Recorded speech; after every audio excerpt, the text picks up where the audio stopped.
Fritter's back, Clary's had a good run at it, and Joel's binning them from quite acute angles. The D's are on, the Swans are in our sights. But don't gas it, Collingwood. Welcome to the official, unofficial podcast of the Melbourne Demons, the DeeBrief. I'm your host, Adrian Horton. And in the studio, Tom Marcazzani, very cosy tonight, mate. We're celebrating with a few crownies because we've solidified top four, and it's been a long season. Yeah, cheers to So that. cheers, Well brother. done.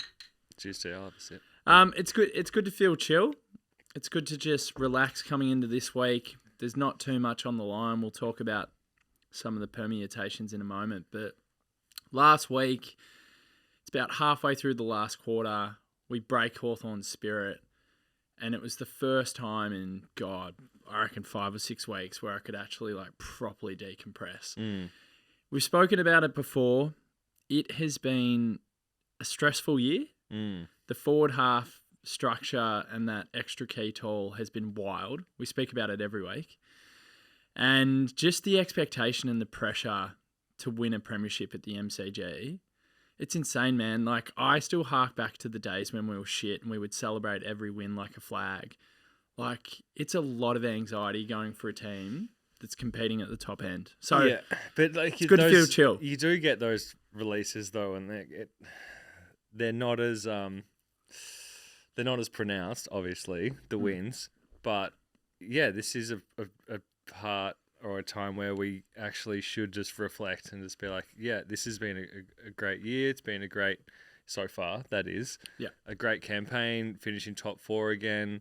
To think a few years ago, if we would have finished top 4 3 years in a row, it's wild to think that, especially even in the early 2000s, late 90s, where we were competitive, we did this yo-yo thing, right? Where it was would finish high and then would finish. It was this no consistency. Yeah. And the great clubs are consistent. And that's what we're striving to be. And you can definitely get that sense that we're heading in that direction. Happy with the signature of Goody.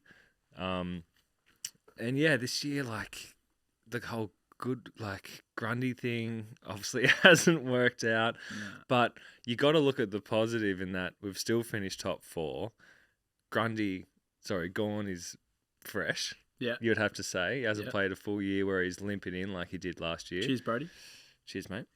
And some players have really come through and just kind of surprise. Rivers has come through and he's probably going to be in top 5 BNF for us this year. Yeah.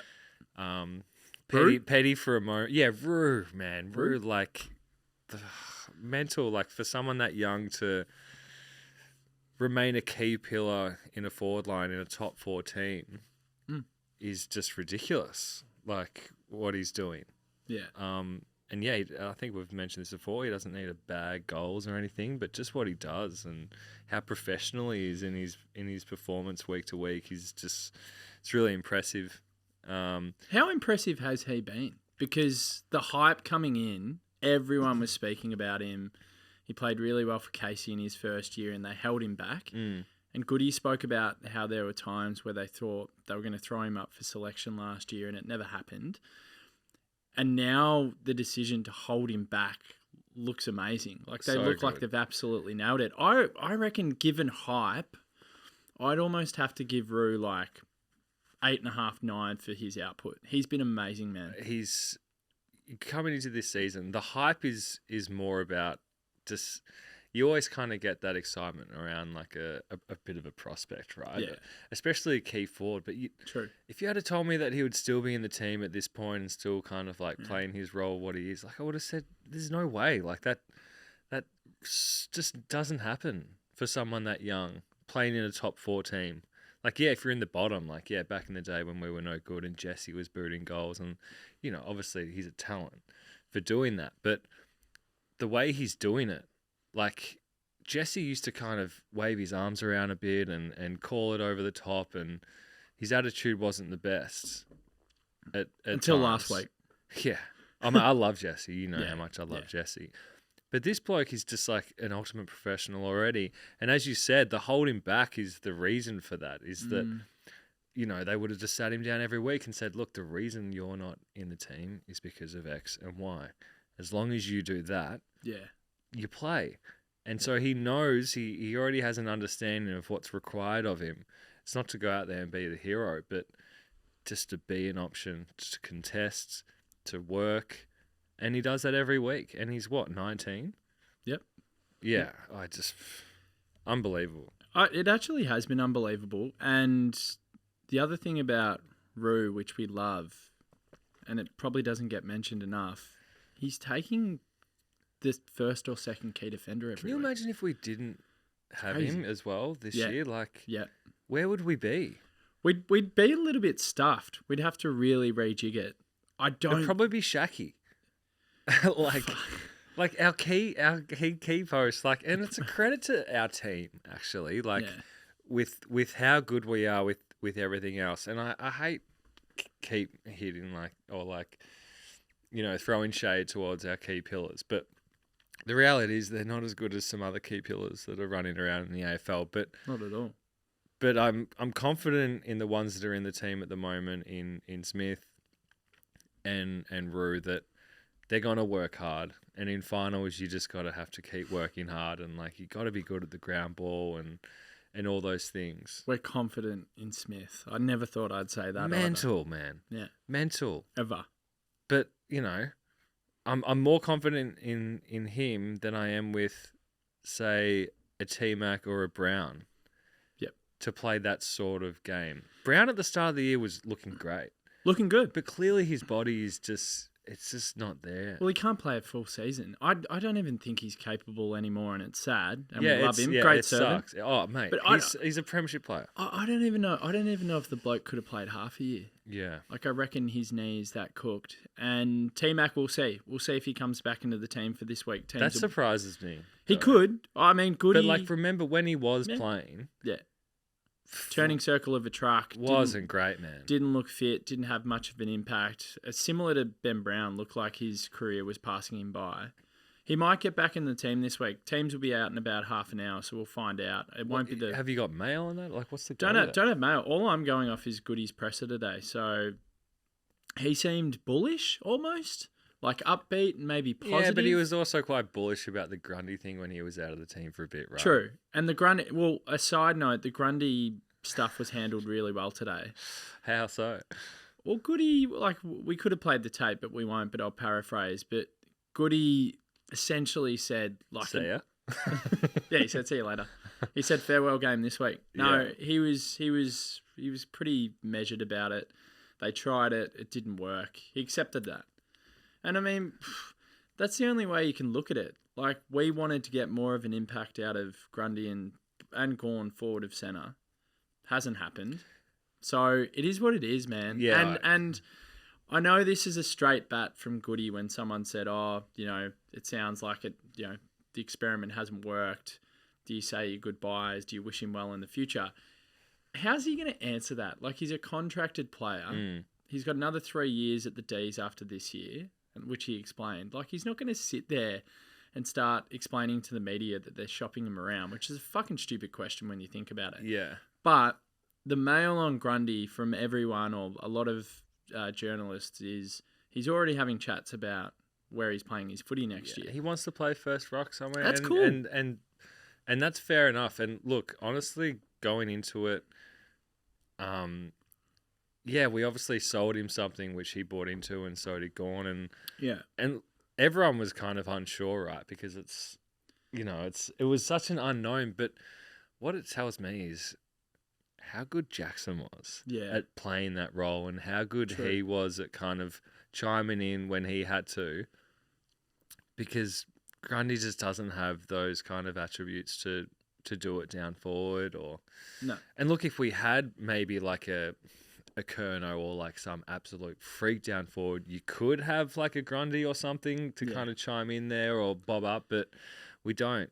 And we do need more power up forward, and Gawn's just better when he's playing 90% ruck. I think the really funny thing for me... But he wasn't that bad when he was playing in the ruck. He wasn't bad in the ruck. And he's still a really, really great ruckman. Oh, he's awesome. He's awesome around the ball, and his follow-up work is exceptional. It's just that Gawn's better. That's right. And Brodie, I reckon he's still got a fair bit left in his career. And absolutely. He can do a good job at a different club. The thing that I think is hilarious, though, is like opposition supporters are trying to say it's embarrassing and, oh, what's happened to Grundy, and trying to use it as a jibe. And I'm like, I don't think you realise that Melbourne supporters on a whole, like, we're pretty apathetic about the whole thing because Brodie's come in. I feel sorry for him. I feel sorry for him. Yeah. Definitely. But also Saya. Yeah, exactly. Like, and that's because he's not real. Like, he's a Melbourne player, but it's also like, yeah, but you don't really have a deep connection with him, right? I don't have an affiliation or a connection with him at all. But the thing is, it's Max Gawn.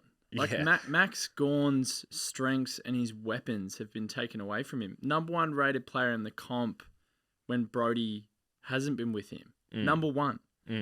Number 66 in the comp when Brodie's been with him. So the thing is, he's our most important player. Yeah, of course he is. And opposition fans who think it's funny and they think it's embarrassing.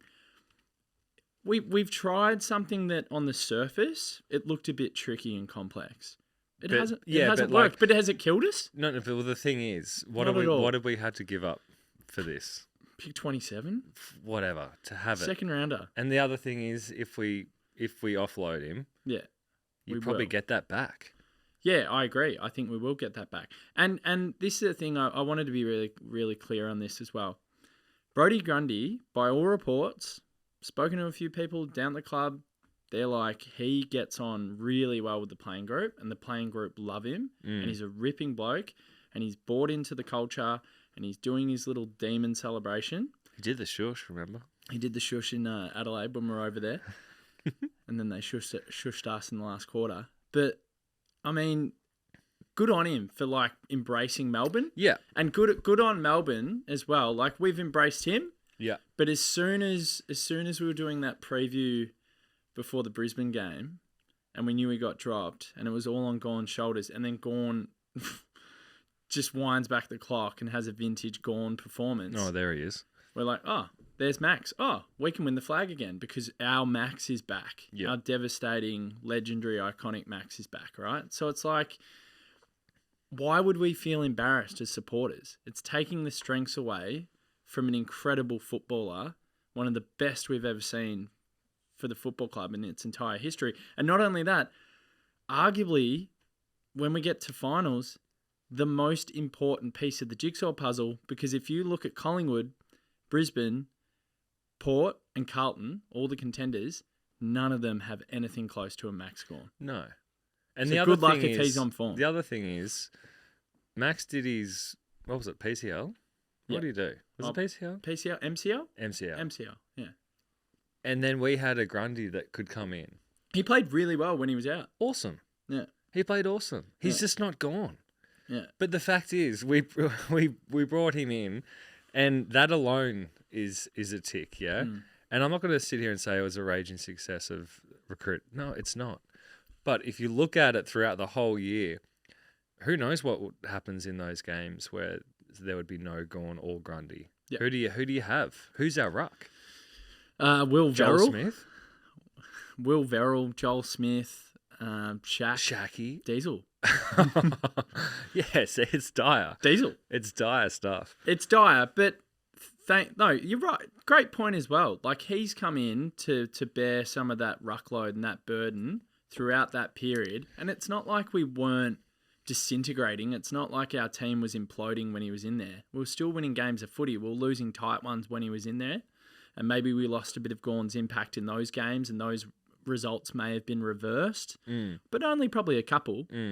So, yeah, I think the best thing that Melbourne supporters can do is, I don't think we should tip on this guy, because he's been, again, by all reports, he's a great fella, and I think he's got a really good perspective on life. I've seen the way he talks in the media, and he loves getting in front of the camera. He's one of those blokes that'll shake hands, he'll be amicable, he'll say, thanks for giving me the opportunity. It didn't work out. Like anyone that gets into a new job and you just have that feeling, oh, maybe this isn't going to work out for both parties. And deep down, you know it's not going to work. And then you get 6 months into the role and then you start jumping on Seek and looking at different jobs. But the best thing that he can do, and he will do it, Love the analogy. well, he'll just shake hands and he'll just say... What like, else can you do? You know what I mean? and we'll do the same thing. We'll Yeah. give him our blessing. We'll get him to the best home. And we'll say, thanks, mate, and all the best. And we'll look back on it and it'll be a weird scenario. We'll be like, I can't believe that actually happened. But for people to say that it's been embarrassing and like trying to like dig and jab, it's like, we don't really care that much. I think the only thing that I think Brody could be feeling embarrassment, but mainly because he no, I know he shouldn't, but like obviously there's a bit of like ego bruising going on here. Like Sure. the whole comp is kind of looking at it being like, oh, you know, not working, you can't work with him, like you're not in the team kind of thing. He would cop that, and like any club that picks him up would be so lucky to have a Brody Grundy come into their team, and I'm sure he'll be good wherever he goes. Yeah. Yep. No, I think we did well there. So So see you, mate. No, we shouldn't do that. no, he's a good guy. Simon Goodwin. We've got to talk about Goody before we talk about Fritter. So Goody signs the extra couple of years. It gets him to the end of 2026. When I first saw it, I was pretty pleased. Like some people are saying, we should have waited until the end of finals. What if we go out in straight sets again? No. I like the... Some people are saying, they're just doing it to, shove one up Glenn Bartlett and all that other crap that's going on behind the scenes, right? Weird. That's a weird... No. You wouldn't make a decision just That's to have... a petty thing that... Correct. It's a lot of money that Yes. this bloke's on. That's So this decision doesn't come lightly. No. So let's just bin that because that's not the case. And the club have handled that so well. The other thing is like he's obviously Rouge was involved for a period of time, but this is the bloke that's won us a flag and he's got us to top 4 3 years in a row. Yeah. And clearly the players love him. Yeah. And those other players have committed. Yeah. Your Petrarcas, your Olivers, your Brayshaws. 100%. Why wouldn't the coach commit to? Yeah. You know what I mean? Like it just makes sense. It's just stability. I think you Good think, word. Well, the biggest thing is if someone else were to come into the footy club and he were under pressure or it went awry next year and then someone else comes in, it's like a figurehead like Simon Goodwin that's built relationships with players for a long, long time. This is a guy that came in under the tutelage of Roosie. Like Goody's been a part of the DNA and the fabric of the club for ages now. It's not just when he started his senior tenure. Starts his first proper official senior tenure in 2017. And all reports were he was coaching in 16. He was basically the puppet master. Yeah, exactly. So Goody's been on this journey with Track, Oliver, Gus, all those blokes that you speak about. Pretty much since day one. He's been there. So to build those relationships and look at those footballers, look at their professionalism. People talk about the professionalism of Oliver and Petrarca in particular. He's had a massive influence on them. And the other thing is, crazily, those players are getting better. Yeah, exactly. So if they weren't, and like maybe you could see a bit of whatever standards dropping a bit, and you could question Goody because obviously he kind of like he sets the tone, right? Yeah. Well, the playing group does it in a lot of ways, but he does. He's the master. He is. And they're only getting better. And then you look at like a Roo who comes in and does what he does. Obviously, there's a team around Goody. It's not just him. Judd McVeigh. Yeah. Judd McVeigh. Chris is a freak. Yeah. He's a genuine jet. He was doing crazy things last week. Like crazy things. When he plucked that one, I said it on Sunday. He's elastic, man. When he plucked that one, he moves real bendy like, and he just kind of head. I was like, whoa. He's a freak. But just back to Goody, the brand that he's built, like the contested, powerful brand that we play. Yeah, I take a lot of pride in knowing that, and I think most opposition supporters would agree with this. Melbourne are the toughest team in the comp. When you play Melbourne, it's really hard for opposition teams to get up the next week. Like, it takes a lot of gas out of them. So not only do I love the fact that we're back on the map, we're consistently getting in the top 4, we're consistently now playing big games. Like, we're playing a lot of big games, like blockbusters. You look at the TV and they're doing their big preludes and they're like, Melbourne in a blockbuster, Melbourne in a blockbuster. We're getting a lot of respect from opposition fans. But the thing that I love the most is when Oppo fans say, you're probably the toughest team in the comp. Like, that's a badge of honour, man. So, yes, skill-wise, probably not up to the standard of like a Collingwood or a Port. Or a Brisbane. Or maybe a Brisbane. But we've been able to build this contested stoppage brand, which is, it's borne fruit for us. We've won a flag out of it. Yeah. And we might win another flag out of this style again. It stacks up in September. I tell you what, man, like when we're healthy. When we're healthy, which we are this year, thankfully. It's so different to last year. Like, you hang your hat on that shit. Like, I'm proud. I'm like, fuck yeah, we're the tough team.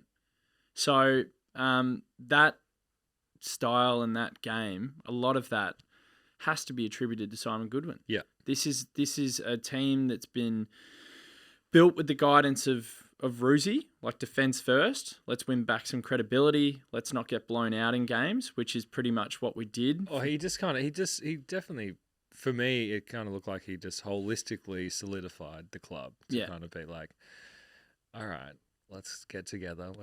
Let's hold hands. Let's establish somewhat of a culture here. Yeah, and let's weed out, the players that aren't up to the level or don't fit the mold for what we were trying to build at the time. But I know Simon Goodwin lacks at times tactically. He's been a lot better this year. He's made some decisions in game. He's made some decisions at really brave calls. Yeah, it's at the selection table that I've been really, really pleased with. And he's getting better. He's getting better as an in-game coach, and he's getting better with his tactics from week to week. We're taking on the corridor this year, so I was really worried that we're going to be stubborn again. We're going to play that short down the line or long down the line kick mark game that we were doing at times last year. It's also fair enough to stick to your ways if you've won a flag, and then however many games we won in a row. How many was it? 10. But even ongoing. 17. Yeah, so fair enough he's stuck to his ways. Because you're probably like, he'll come back. It's working. But he's rectified that and he's realised, oh no, footy changes pretty quickly. So no matter how good you are or how bad you are, so do you. Exactly. You have to change. You have to adapt. So the turnover game this year has been awesome, and we've done a really good job at it. And that's apparently, if you listen to champion data, that's the one thing you want to be really good at. And did you watch 360? I did. Yeah. I did. I saw that Geelong and Sydney were 1 and 2 in those categories last year when they made the granny. So for all the criticism, and we've done it at times before with Simon Goodwin, for all the criticism, particularly as a game day coach, you've got to look at the relationship building, the brand that he's implemented. And as fans, we only see game day, right? So, we can only see it on face value. True.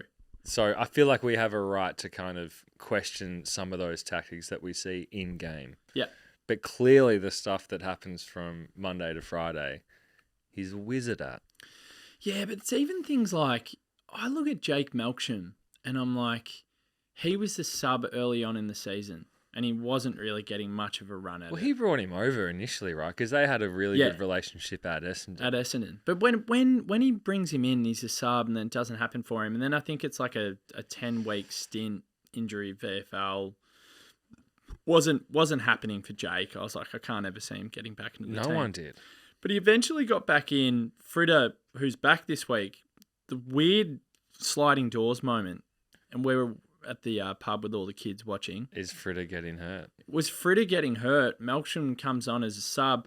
Admittedly, not that good, but he did a little bit, and he did enough to maybe prove that he could get a game the next week. It was a crook game to play forward that week. But then he got a game the next week against St Kilda, and he kicked those 2 goals from acute angles and probably should have had a third. He played well, and he only probably had 9 or 10 touches, but he did enough, and you start thinking to yourself, maybe Melk's still got a career. And then what does he do the next week against Brisbane at the end? Yeah. Absolutely clutch. Comes up big in the biggest moments that we might And reflect his first couple of possessions was, I remember Adsy, and Amazing. I mean, I'm sure a lot of Melbourne fans were just like, sub him. Sub him now. He already bellied the ball. Oh, And just yeah. started horribly, and then just since then it's just been. But that decision, like that's a decision. The Richmond game where he kicked 4, and again he was kicking him out of his ass from the boundary line. Like seeing the value in Jake Melksham and actually playing him the week after the Giants loss and giving him a chance against St Kilda. Sliding doors moment. Got to tip your hat to Goody. Yeah. And now we've got a scenario, and this is probably a good segue. And thanks, Goody. Cheers, brother. But Fritter comes back, and we're going to try and make Fritter and Melksham work in our forward line. And I think as much... Fritter would work in any forward line, in any team. With anyone? On any ground, anywhere. With anyone, though? With anyone, man. He's so smart. Yeah. He's so smart at football. Yeah. Like, I He's just a feel footballer. like, yeah. He's a He's footballer. just a pure talent. Yeah. Put him in any bloody division. I also think Jake Melksham is so similar in the way that he reads the flight of the ball.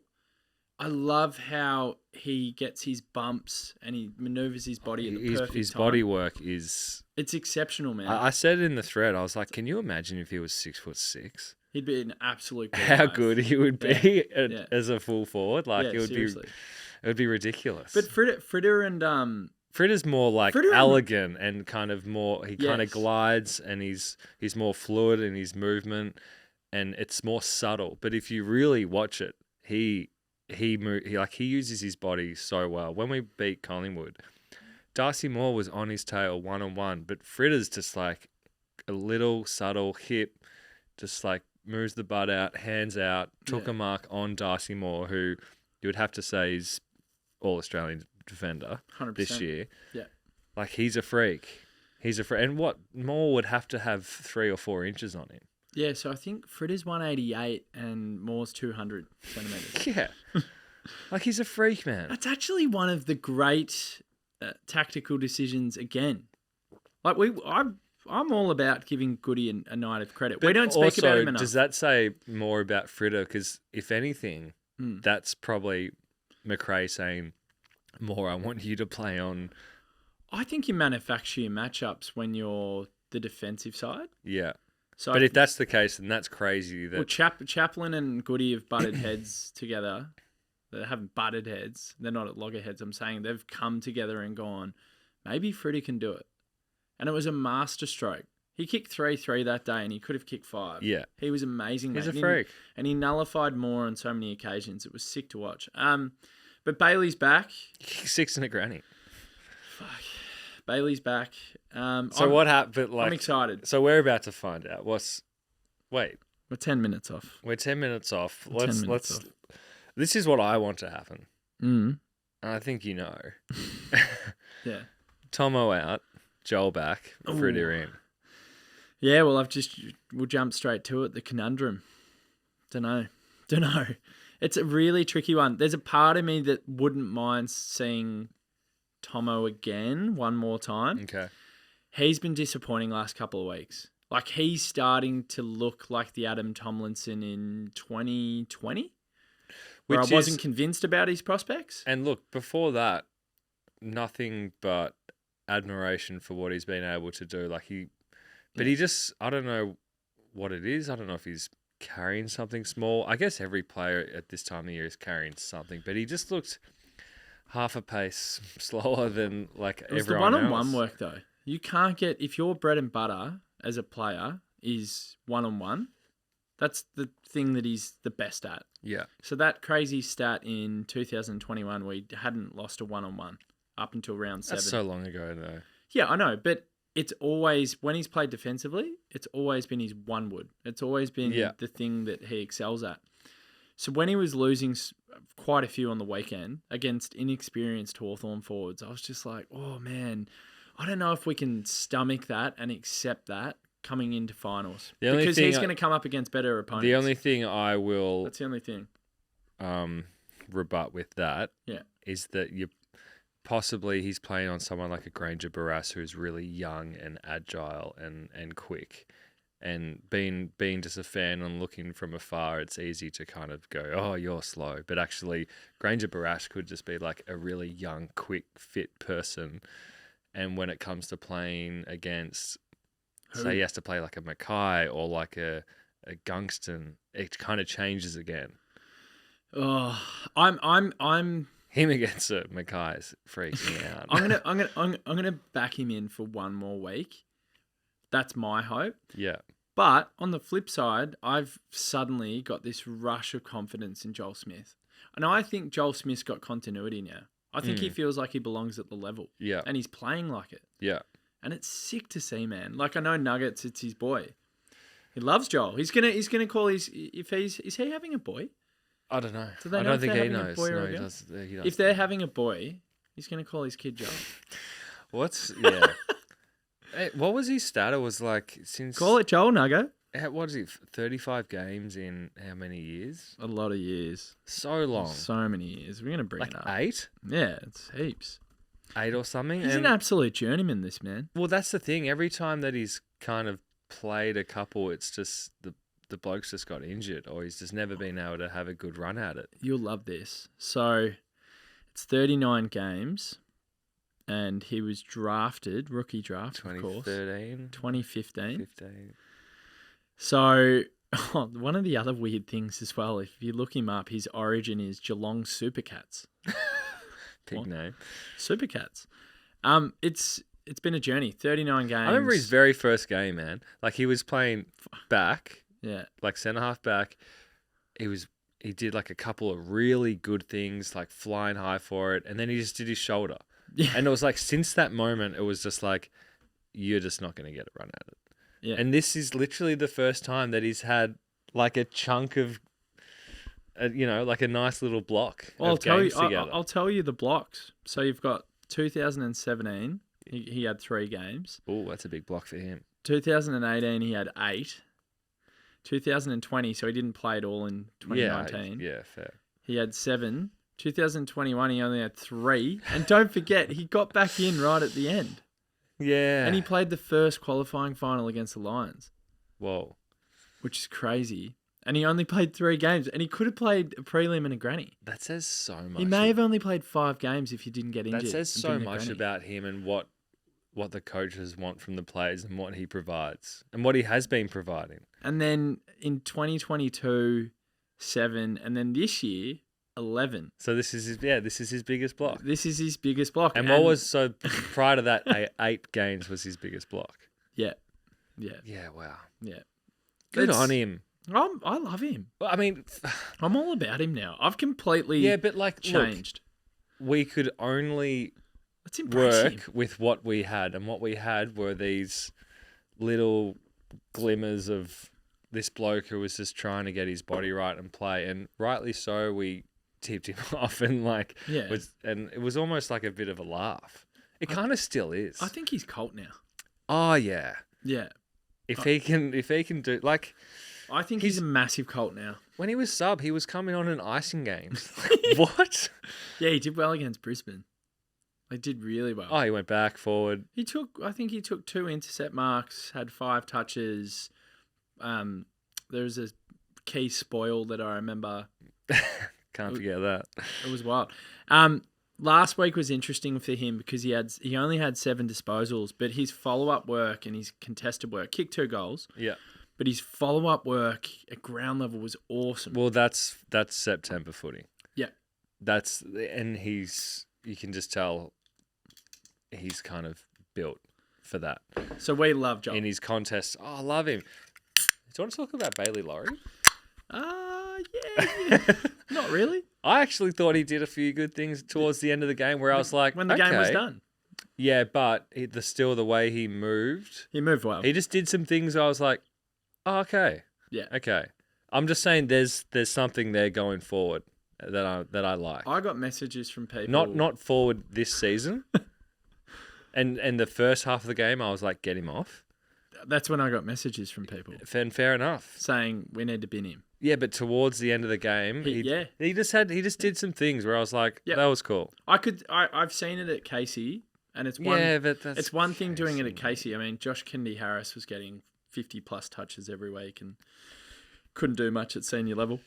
But Bailey Laurie showed a bit. Shane Valenti is an absolute hero. Shane Valenti, fucking hell, man. The only other thing I was thinking about before we get to teams in about 4 or 5 minutes, I flagged this one. Flag. Yeah, flagged it. Shout out to Flag. That's Mardo's kid. So shout out. Calls his little boy Leo Flag. Hibbo and Jake Bowie, I think it's the only potential change outside of what we do with Tomo, Smith, T-Mac, that whole thing. That's my only other change. I reckon the team is settled. It's hard for you. This is hard for you. Look, honestly, this is so hard for you. What are you going to do? First half of the year, I was just like, well, you can't drop Bowie. Yeah. His form is too good. He's dropped off though. He's dropped off. Yeah. He has. I love him, but he's dropped off. Mate, I know how much you love him. We all love him. Yeah. It's just like horses for courses, right? Like you come up against Brisbane. I don't know. I'm just more confident because someone like Rayner comes into that forward line a bit. Yeah, he's good. Lincoln McCarthy can play a bit. He's pretty good in the air. Rayner's actually really good. Rayner's a gun, man. Is he number 1 draft? Yeah. Oh. He's a gun. Makes sense. And Fagan was playing in backline at the start of the year. It's just like, what are you doing? Yeah. No, since he's gone forward, he's a bit of a barometer for them. Yeah, he's a jet. Because then you got Gungston. Hibbo can go to a Gungston. So what? So you think that it might purely be matchup related? It has to be, right? If you're looking at your opposition. Collingwood. Bowie plays because you can play on a Bobby Hill or a Ginnivan? Yeah. Okay. Port? Well, then you've got... Sometimes Horn Francis goes in there and he's starting to be pretty scary. Their makeup's a little bit interesting. Is that Ollie Laud getting games? Don't know. Obviously, Marshall plays and Dixon when he's fit. I don't know if he's fit. I don't know if he's ever fit. Somehow just plays. But then they have Willie. Yeah, but that's a Hibbo for me. Yeah. That's a Hibbo job. Bowie's not bad on it. I wouldn't mind. See, this is the thing. It's hard. I think where you're going with this, Brisbane, if Brisbane's the destination for us. It's Hibbo. Yeah.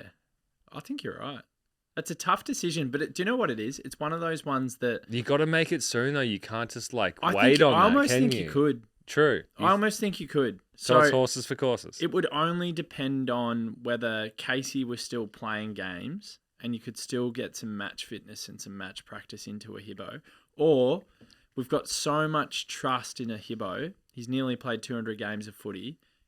He's so wise and experienced that if we get to a grand final, if we get there, and it were to be Brisbane, these are all hypotheticals, ladies and gentlemen, and you make the call, like the tough call. So, you go through that week and everyone's going, who are they going to go with? And we see it every grand final week. The tap on the shoulder. It's just like it's and it's that tough brutal, call, that tough call stuff. gets made. If it were to get made and it was a young Jake Bowie for a old experienced Michael Hibbert and we knew that the direct matchup was like a Charlie Cameron, you back it in. You have to back it in. Hasn't Chris been playing on Charlie Cameron the last few times? Yeah, but you'd love it to be Hibbo, and you'd love it to be Hibbo because you want Chris on like a McCarthy so then he can hurt him the other way. Because when you play on a Charlie Cameron... You only play on a Charlie Cameron. Exactly. It's not about hurting the other way. Yeah. It's about... That's you do your whatever guy. Yeah. He's capable of kicking... You Finn McGuinness the shit out of that guy. Fucking oath. Because he's capable of kicking 6 or 7 in a granny. Like, Charlie Cameron is superstar. Yeah. Superstar. Yeah. And he has the ability to break a game open within a matter of minutes. Yeah. So your sole purpose and job in life is to be Finn McGuinness. Be Finn. Also, I found that really funny that people were saying Clayton Oliver had lost his head and all you have to do is tag him once. For anyone listening and watching, particularly opposition fans, Clayton Oliver has been tagged multiple times over his career, and guess what? It never works. It worked one time after a bloke that had come off an 11-week layoff, Clayton Oliver. It's his second game since he came back, and Finn McGuinness took him to the cleaners and did a great job on him and tagged him out of the game.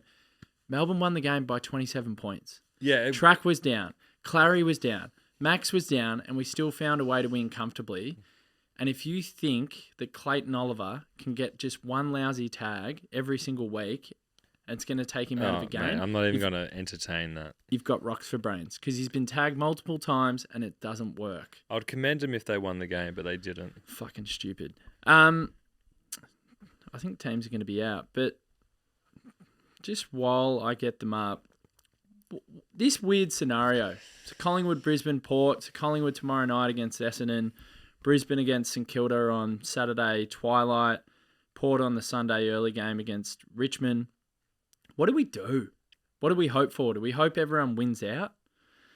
It's wild that second spot's still there for us if Derek St Kilda happen to do us a favour, which I can't see happening. And then Port are playing Richmond. I reckon Port win that by 10 plus goals. I'm not throwing any shade to St Kilda, but any team playing Brisbane up there, no chance. They haven't lost there up, they haven't lost there. Yeah. The only thing where I can see them losing is like in that first qualifying final, if they kind of, the pressure gets to them a bit and someone jumps them or something like that. But honestly, mate, I don't really care. I just want Collingwood to do their job, and I think they will. There's a lot of pressure on them. Yeah. Essendon are so shit. They're so crap, man. So I can't see them doing anything. And Collingwood just have to win. Yeah. You can't go into a final series and think you're going to be anything and being, 1-4 or something? Yeah. That's why we want them. Yeah. And that's why, you say you don't care, but no, we want to finish fourth. Yeah, no. I'm saying on the proviso they finish first. No, I'm saying I don't care about all other results. Yeah. I just care about the Collingwood thing.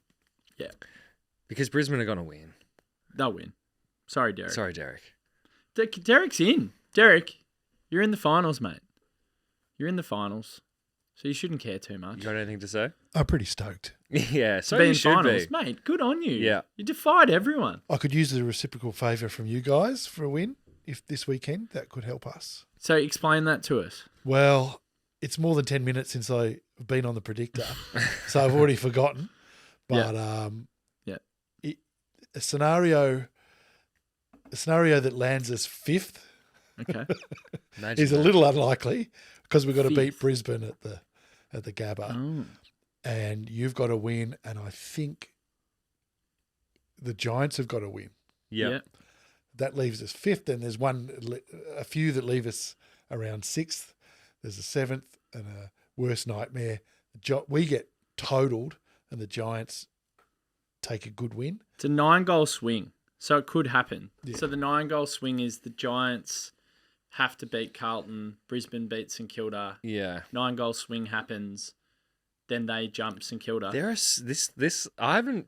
Do you remember a week like this leading into fight? Like, this is wild stuff. Can we speak about that just quickly before we get to teams? Because this is doing my nut in. Like, the results thing, whatever about, but just... Yeah, but Adelaide... The theatre of everything is so cool. But the Adelaide-Sydney result, the injustice...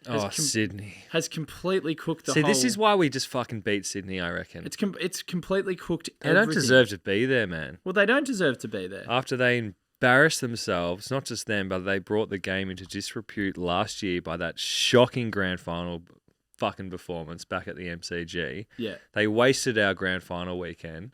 Yeah. And they lost in the first fucking 10 minutes of the game. I hate Sydney. Same.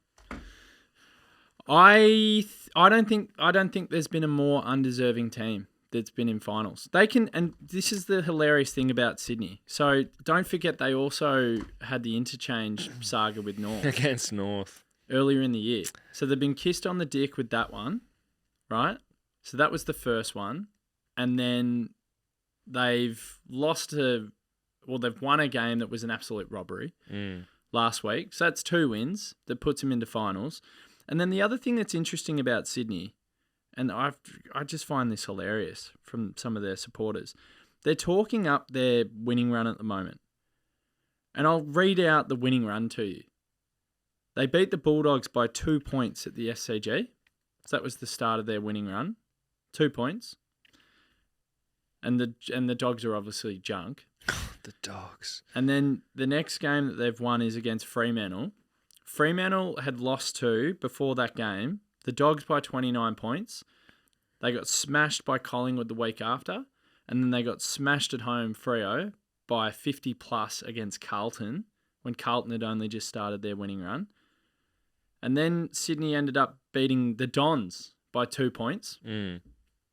The Dons by 2 points. Mate, we're beating them. No, it's not about beating them. It's just about, like, Sydney They don't supporters deserve to need to be get there. it through their tiny little brains. Your run, the only one you can pick out in their run, which is actually ultra impressive and fair play, is they ended up beating the Giants, who were on a tear. They beat them by 2 goals in their local derby or derby. Battle of the Bridge. Battle of the Bridge. And then the week after, they go and beat the Suns, like, whatever. Mm. And then they get that completely and utterly disgraceful victory last week, which was a joke. Mm. Adelaide were absolutely robbed. So, in saying that, Teams. Yeah, I'll get to teams. There is a part of me, even though it doesn't really matter too much to us on the weekend. Yes, we want to build form and continuity, but the number one thing we want to do on the weekend Not get injuries. is not get injuries. But having said all of that, I would love us to continue some winning form and beat Sydney and Yeah. humble them and just Yeah. show them up for the frauds that they are. Because I've never seen a team, North Melbourne, Adelaide result last week, that run that I just read out that they've been lauding, look at it in context, the teams that you've actually played, you're not much chop. So I'd love to just like put a line through them this week. And then for the good of footy, let's hope whoever they come up against in the first week of finals, they get knocked out. Yeah. Because they do not deserve to be there. It's an absolute farce that they're in the finals. Well said. We'll go to teams. So Fritter's back, which is big, of course. We know Anything that's else? the case. I want some. There's some big names here. As in, It's interesting. so it's not because we don't know the final. We don't know it until tomorrow evening. But Daniel Turner, Disco, Whoa. Okay. Taj, Taj. and T-Mac. T-Mac. So there's some big names. And then Diesel goes out as a sub. Sorry, Yeah. Diesel. Now we'll look at the emergencies marker. So this is where you always get a good understanding. So Bailey Laurie's on the interchange. Tomo's on the interchange. McDonald, Joel Smith, Fritter, Sparrow, Woden, and Disco. So automatics are Sparrow and Fritter Yeah. and Smith. Yep. And then it's a case of Tomo, T-Mac, Laurie, Woden, Turner. Who gets in the 22 and who's the 23? For me, it's one of the talls. If you're bringing in Fritter, Does Tomo go out and Disco gets to go down back? well, for me it's T-Mac or Disco, and that just means that Smith, if it's one of those two, T-Mac, then he goes back. I've got a weird feeling they might do T-Mac as sub. Such a weird sub though. Yeah, but it's different this week. In what sense? You could take someone off at half time. Okay. Well, you could. Yeah. You've got the luxury. Yeah. It's not they're coming see on where at your the head's end of at the there. third or Yeah. the start of the fourth. You could. Mm. There's no reason why you couldn't do it. So I think it's Laurie for Fritter. I don't think Laurie makes the team. No. Taj doesn't make the team. No. He's obviously been training well though. You give him a little emergency reward. Agree. And then it's Tomo, Disco, and T-Mac. You've got to make a decision of selecting one of them and making one of them the sub. What would you do? I think Disco doesn't make it. Tomo plays. We see him again in defence, and T-Mac gets a sub vest, and he actually gets like a quarter and a half. Because I reckon they'll play Fritter. And they Could might. T-Mac play back at all, or is that's done? I think that's done. Yeah. He could though, but Fritter. I don't think Fritter's the sub because I think they'll get 2.5 quarters into him. Yeah. Then they'll take him off for a T-Mac and go, you can go and play for a quarter and a half and show us what you got. Yeah. That's what I reckon they'll do. And then Tomo will get another week to prove if he can actually find some form. And that's probably it. And Smith will continue, Oh, yeah. which you love, He's probably the first picked. every week. Literally. Him and Nibbler. Yeah. It's so crazy that we've had so many different makeups Yeah. of our team this year, which goes back to, giving credit to our coaches and in that there is a system in place, but it obviously is reliant on personnel at times, but also not. That a lot of these people can come in and we can still win games. You can bring in a Shaki for a laugh and we'll still win a game. It was such a weird sub last week. Yeah. Were you there? Nah. Nah, didn't think you were. When he was down the punt road end and he took that grab in the pocket, I was just hoping you'd be there because I was just thinking about your reaction when he took it. I was like, fuck. Anyway. Diesel. Go on, you Diesel. Are we disappointed? Well, we don't know yet because we might swing some late changes. Disappointed is probably not the word, actually. Are we feeling slightly aggrieved or a little bit funny that like a Max Gawn or a Track hasn't been given a rest? Or is there too long between the end of the season and the first final? I don't buy into the rest thing. You just got to keep playing in rhythm. Yeah. Yeah. Unless it's absolutely essential. Obviously, if you're a Geelong last year and you've just won every bloody game and you've got players like Selwood who are just absolute veterans and you have complete faith in them that, well, for one, they kind of need a break where possible. And two, no matter like when you play them, they're going to come in and they're going to, they don't miss a beat. So we need the... And I'm not saying that Gawn would miss a beat. Yeah. But Gawn, he's a competitor. Big time. And he wants to play. And if your captain wants to play, you let him play. Yeah. You're playing, Skip. We're playing you. Play anyone. And, May. I feel like May's starting to come back a bit. What do you think about that? In terms of his absolute... Like getting back to his best? I mean, I don't know if we'll see his best ever again. I think it's... Is that a fair thing to say? Like, his best was, like, mental shit. And I don't think we've seen that this year. We've seen it at times. I think the thing for me with Stephen May, and it's really bloody simple, is when the ball hits the deck, he looks really old. Like, really old. Yeah. And I think teams have tried their best in the ground ball game. Some teams have just grubbed it in there and just been like, let's create a bit of chaos below the knees. I think even Lever struggles at times when the ball's on the deck. In the air, still the same player for me. Yeah. Hasn't lost anything. I just think it's when the ball hits the deck, we have problems. And that's why in finals footy, and we saw it against Carlton, when you're putting pressure on the ball carrier and you force them to hack kick into the 50, that's why I reckon they could have a field day. But I also think that's a reason why we're not a good wet weather footy team.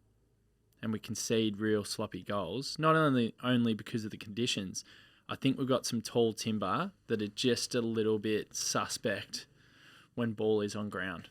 And I reckon May and Lever have issues when ball is on ground. And that's one of the reasons why we're not too good. So, fuck, better be dry on grand final day. It feels like a dry spring so far. Yeah. Is it going to be dry on, what's the date? September? It'll be beautiful and sunny. It'll be 25 degrees. Perfect. Yeah. That's a win. Who's the grand final entertainment? Do we know yet? Don't know. Derek. Grand final entertainment this year? You should know. Saints will be in the granny. Give it a shot. Are you offering? Hunters and collectors. Derek's going to have a crack.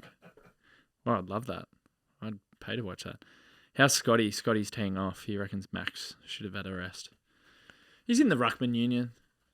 I get it. Yeah, but like... Sorry, Scotty. If Max wants a rest, you rest him. Clearly doesn't, which means he's raring to go. He got lots of rest during the year. Yeah.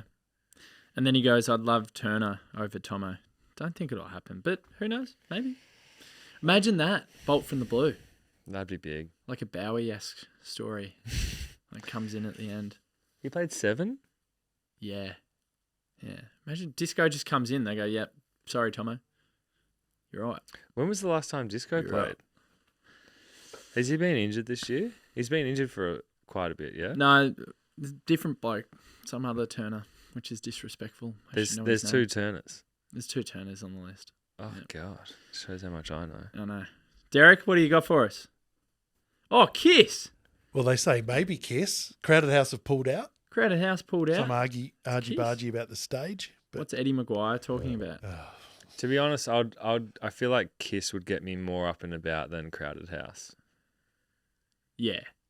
Like Crowded House is you've had a couple of quiet ales. It's 6 p.m. at a mate's The sun's place. going down. You're not really. It's kind of like It's I like background Crowded noise. House, but it's background. Yeah. Whereas Kiss is you're stressed out. You've been on the drink all day. You're feeling not comfortably numb. You're paranoid. It's half time. You're down by 2 goals. It's Kiss. It's Kiss. Just to give you the ultimate distraction. Last year was big. Robbie Williams was big. The game was terrible. The game was so shit. Thanks, Sydney. Ruined grand final day. First granny at the G in 2 years. They and ruined you it. Fucked it. Yeah. Well, they're a joke. They're 5-13. I'm not even going going to talk about their players. I don't want to talk about them either. I don't have a lot of. I don't have a lot of. Love the lizard though.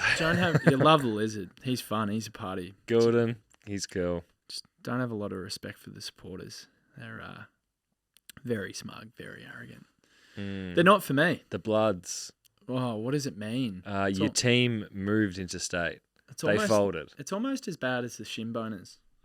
Sorry, North. I shouldn't kick them when they're down. But what is a shin boner? They're about to be up. They're about to get 20 top 10 picks. Yeah, which would be huge. But anyway, yeah. So look, the game on the weekend. I'll give you my prediction, and then I'll wrap up with a bit of housekeeping. But I don't know. Like, I'm gonna feel pretty sorry for myself. I'm going out on Saturday, big day. Gonna have a bit of fun, but. So you're going to be feeling sorry for yourself watching the game. Well, I'm just thinking about myself emotionally on the couch. I'm like, how invested am I actually going to be on Sunday? It will. I don't know. If Collingwood lose, then you're invested. Oh yeah. Yeah. If Collingwood win, then it's like kick your feet up, open a Crownie, packet of chips, could be Tyrells. Yeah. Could be Smiths. Play could be Kettle. some Lego with Harry. Yeah. Build a tower. Get him to eat some Lego. Build a tower. Hopefully not Dublo. They're really big. No. But yeah, if Collingwood win, then it's like whatever. Yeah. No one get injured. I'm conflicted. And obviously don't embarrass. But like we just don't have those embarrassing losses, do we? Yeah, It could have been Brisbane at the start of the year, but then the lights went out. But apart from that, I'm disappointed that the AFL and that umpire have taken away an opportunity for Melbourne to knock Sydney out of the finals. yeah. Which should be the case this week. Yeah. And I would have loved to have been perched up on the couch, still feeling sorry for myself, but knowing that if we win this game, we get to knock out the undeserving Sydney Swans. The other thing is, I just feel like it's been taken away from me on a personal level. Yeah. That's all. But also, when you get players out onto a footy field, regardless of ladder position or whatever, or if you can make finals or whatever, at the end of the day, they're really competitive people. That's why they're AFL players, and that's why they've got to the level that they have. So I feel like the competitive level of the game, when it kicks in, I think it's a game. It's a game of footy. Yeah. They're like trying their fucking hardest. Yeah. Regardless of what people say, they can take the foot off the pedal. Sydney they don't. Sydney are probably playing for home final. Forgot about that. Yeah. So they're playing for home final. The likelihood for us is we're playing for just form. Literally just form. If all things pan out the way that they should. We might meet them again in the final. So let's just... would love to meet them. They're so far off it. Yeah. Would love to meet them. But anyway... I don't think we'll meet them because I don't think they'll get past the first week. No. I think we'll rouse ourselves and we actually might come out and everything that Goody's spoken about building confidence, momentum heading into September. Track spoke about it on 360 last night as well. We want winning form. I think they might actually go out there and put it into practice and actually go and win this game. We might be saying to ourselves, there's Clary. Yep. Or You there's know, Fritter. out of the guts. There's Joel. He's kicked 6. Oh, Joel. Sub him off. Rest him. He's got 8. Wrap him up in cotton wool. Oh, it just goes on. There's Joel. He's kicked 8 in the first quarter. Yeah, disco. So there are a few little things that we're looking for. Tomo's the watch if he plays. Fritter, T-Mac if he gets in, see how he goes. And then no injuries. No injuries at all whatsoever across the board. Melbourne by 2 goals.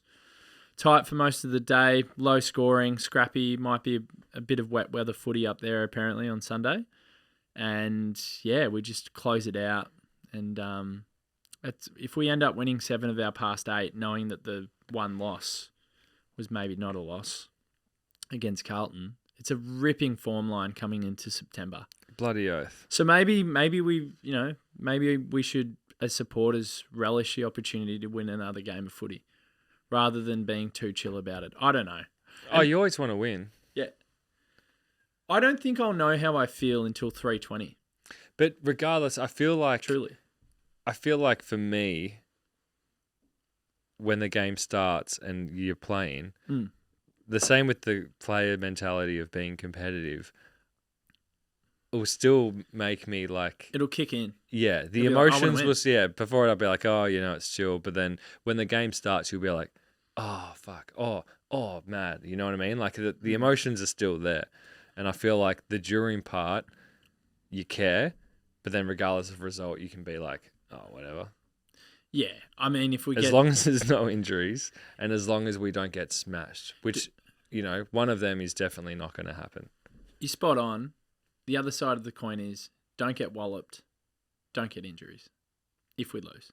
You can lose a tight one with no injuries. I mean, it's going to and be we'll get tight, over isn't it? We play tight games. Yeah. But it's bigger for them because they want a home final. Yeah. So it's much bigger for them. But anyway, there's a bit going on this weekend. Collingwood, Saints and Brizzy. Saints are playing for a home final. Brizzy are playing for second. Blues and Giants. Blues and Giants. I think Giants will get them. Oh, Derek. Derek wants his home final. Keeps giving me looks. What's your margin? Are we winning? We win by like in the teens. Teens. I'll give you one. 16. 16. Sweet 16. Is that Bailey Laurie? Number 16. It's Bailey. You love him. How'd you get? You're all about him. This is my next boy. Like Joel. Just some housekeeping items. So Nathan Doggy Brown, who he was a bit of a cult. Yeah. Well, the 25, I think, off the top of my head. Yeah. Pretty sure. He was a bit of a cult. A dashing half backman. Yes. And Nuggets was trying to diss, saying, he was just a role player. But I looked up his stats, and he actually came 4th in the 2002 Best and Fairest. Always wore a glove. Always wore a glove. So 4th in the 02 Best and Fairest, and he was 2nd in the 04 Best and Fairest. Not bad years. Elimination final 04, got beaten by the Dons. Ugh, that's their last finals win. And then 02, we got knocked out by Adelaide in that semi-final. Famous semi-final. We lost in the end. Shootout. But that 2 decent years, and he finished very high. I just remember him just like running off the halfback, dashing, hitting up target. Yeah. Always just running. Always running. Great player. Tough as well. Very tough. We want to get him on the pod, hopefully the week leading into finals, so week 1. Also, his son, Kynan Brown. I think he just got the BNF for Vic Metro. Sorry, what's his first name? Kynan. How do you spell that? I think it's Kynan. Imagine having a kid and then Kynan. The baby's there and you're like, what do you reckon? Kynan. Let's call it Kynan. I'm okay with that. I've never heard that before. I've never heard it. I think we can ask him. I think it's a legitimate question. Like, why Kynan? Yeah. That's all right. It's like, but it reminds me of Grian a bit. Grian and Kynan. Grian Myers. Yeah. Look, not throwing shade, actually. Actually, I was, clearly. I think he's a little nifty forward like Grind. Oh, Parallels. okay. Crying and grind. Yep. So we're trying to get Nathan on. I was a big fan of his, so I want to talk to him. But we also one of the big reasons we want to chat to him is about his son Kynan, who's coming through. Yeah. Also, Kalani White, who is the son of Jeff White. Sorry, what was his first name? Kalani. Say that again. Kalani. I've never heard that. What are these names they're throwing I don't know. up? It's just the new age. It's the new Kalani. age. Yes, Kalani. I know you're Thomas and I'm Adrian. No, mate. I'm a teacher. I get lots of interesting names, and I went with Harry. And I haven't come across a Kalani or a Crone yet. But I just went with Harry. What's your son's name? Tom. Oh, it's a great name. I was hoping he was going to say something new age. No, I'm just. He was like Zoltan. I'm curious. I'm a curious person, and Derek just goes Zoltan. Yeah. Zoltan. I haven't heard those names before. That's cool. So yep, Kalani. And also there's a former D's coach in the works as well that I'm trying to get on. In the show. works. Yeah, that's a little clue. You mean good one? No, well, I mean he's the former coach in the works, isn't he? No. But anyone, hit me up if you. A former coach in the works. Former D's coach. Oh, you'd love bloody. Hey? What's his name? Hey? Who? Oh my God, he's on the tip of my tongue. Right on the tip of my tongue. Do you know that was the song he went to on Channel 7 at half time? If you don't want to know the scores, look away now. Right on so he went to Geelong and he went to Richmond as well. Yes. What's his Barmy? I couldn't get his fucking name. I'm trying. We're trying to get it done. Barmy be great, man. Oh mate, because he's a mastermind of footy. Because smart guy. He had us when we had some cults going around. Yeah. Like you just ask him Jacko questions, surely. Absolutely. There was a really good podcast called The Season That Was. Did you ever listen to that? That was a fantastic podcast. Yeah. So for people who are listening, look it up. Yeah. It's called The Season That Was, and it looks at 1993. And basically, statistically and how the ladder worked, it's regarded as the greatest year in football because so many teams could have made the 8, quite similar to this year, but much, much better. And they interview every single... like a prominent figure of every single club. Yeah. And they just go through these stories. And Barmy's the person they interview about the D's. And we had like a really weird kind of like a really good year as well. But so I interviewed Barmy on No Merger. Yeah. And he was amazing. Yeah. He seems like a king. He was awesome. Like, he was so accommodating. We spoke to him for ages. He just wanted to keep talking. He actually lauded Gary Lyon on that, The Season That Was, and said that he would have been a phenomenal coach. Oh. Yeah, he said he went he into had a the great... media. Well... And then we had the Ox on, and he was throwing shade at him. He's like, Gary's all about Gary. That was unbelievable. Yeah. The Season That Was is phenomenal. Just give a shout out to Bad Producer Productions who actually created that. That gave me a little bit of inspiration for No Merger. So, love it. Great shout out. Next week, we're going to take a week off. It's been a long year. It's been a long year. You give your hard earned. You come in here, you rock up every week. I'm a little bit gassed and exhausted. I think I need a reset. Yeah. But I think the whole fan base deserves a bit of a chill. But AFLW is back. Nice. And we'll be getting the AFLW crew into the studio next Tuesday. I'll probably come in here and... Going for back-to-back. Yeah, going for back-to-back, which is massive. And a lot of people are tipping us to win the flag again, which is huge. So looking really healthy, looking settled, looking like we're ready to fire up again. So it's massive for the girls. So I'll come in next Tuesday with that crew. I might jump on for 10 minutes and have a chin mag with them and just make sure that they're settled here at Castaway Studios in Collingwood. It's a phenomenal place. The lighting is just, it's off its rocker. World class. World class lighting. The only thing that's not world class about this studio is the St Kilda Guernsey hanging at the back. To be fair, it's probably the best Indigenous Guernsey. We've got to give it mad respect. It's the one with yellow down the guts. Well, the listeners, you can't see it, so... That actually is a phenomenal... It's unbelievable. Those three colours together are I'm going to take Do you know back. that That's was a brilliant Guernsey. that was the Adelaide Football Club's initial colours Oh, back in wow. the day, but because it was similar to Germany, they were like, nah, They had to cut it. yeah. They had to cut it. No, it's a great Guernsey. Well, fun fact for everyone. There's nothing wrong with this studios except for Rob Crawford from the Sash stealing my VBs out of the fridge. I'll do some player ratings, I reckon, for the Primo subscribers. We'll do them on, I don't know, I'll get them out by Tuesday at the latest, maybe. What's that like after their game? So after every game, it's a new innovation. Out of what? Out of 10. Oh, so what, Joel? 10. I gave Joel a 7 last week. Yeah. I gave Melksham a 9. I gave Bowie a 5. Yeah. I gave Oliver a 4. Yeah. Gave Track a 5. I gave Cozzy a 4. I gave Nibbler an 8 last week.